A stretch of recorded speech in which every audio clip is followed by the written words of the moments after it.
प्रणाम बंधुओं। आज हम लोग बर्ड्स नेम यानी पक्षियों के नामों को जानेंगे। सबसे पहला दिया है crow, CROW, crow. Crow means होता है कौआ।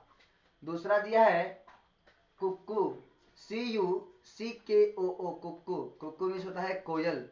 तीसरा दिया है crane, CRANE, crane. Crane means होता है सारस।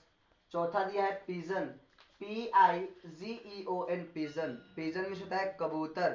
पांचवा दिया है kite, KITE, kite. Kite means होता है चील। छठा दिया है owl, OWL, owl. Owl means होता है उल्लू। धन्यवाद। जय हिंद।